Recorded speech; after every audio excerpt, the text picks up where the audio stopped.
Dadgartrefi. Mae gan y rhan fwyaf o denantiaid sy'n rhentu wrth landlordiaid preifat yng Nghymru denantiaeth byddaliad sicr neu TBS. Os ydych yn denant byddaliad sicr yng Nghymru ac yn cael eich dadgartrefi, mae'n bwysig gwybod bod gennych hawliau penodol. Os yw eich landlord eisiau eich dadgartrefi, bydd yn rhaid iddo ddilyn 3 cham. Cam 1. Hysbysiad. Yn gyntaf mae'n rhaid i'ch landlord rhoi hysbysiad i chi. Y math mwyaf cyffredin o hysbysiad dadgartrefi yw rhybudd adran 21. I fod yn gyfreithiol gywir, mae'n rhaid i hyn fod yn ysgrifenedig ac yn rhoi o leiaf 2 fis o rybudd i chi. Does dim rhaid i'r landlord cael rheswm eich dadgartrefi, ond cyn roi rybudd i chi, mae'n rhaid i'ch landlord 1.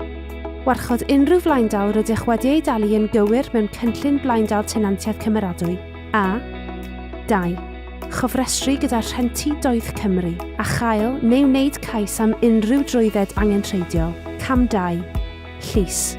Os ydych yn aros yn y cartref heibio yr hysbysiad 2 fis, mae'n rhaid i'ch landlord wneud cais i'r llys i gael gorchymyn meddiant. Efallai y byddant yn defnyddio'r hyn a elwir yn weithdrefn cyflym i wneud hyn, sy'n golygu efallai na bydd angen gwrandawiad llys. Mewn achosion eraill, fe fydd gwrandawiad a byddwch yn cael gwybod gan y llys pryd fydd hyn.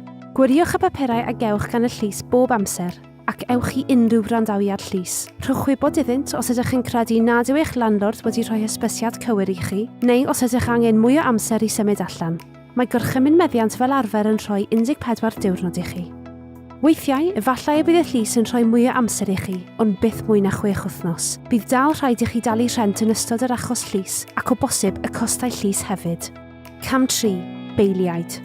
Os ydych yn aros yn y cartref ar ôl dyddiad y gorchymyn llys, gall eich landlord ofyn i'r llys anfon beili i'ch dadgartrefi. Byddwch yn derbyn gwarant dadgartrefi, fydd yn dweud wrthych y dyddiad a'r amser bydd y beili yn dod. Gall y beili eich symud chi a'ch eiddo o'r cartref.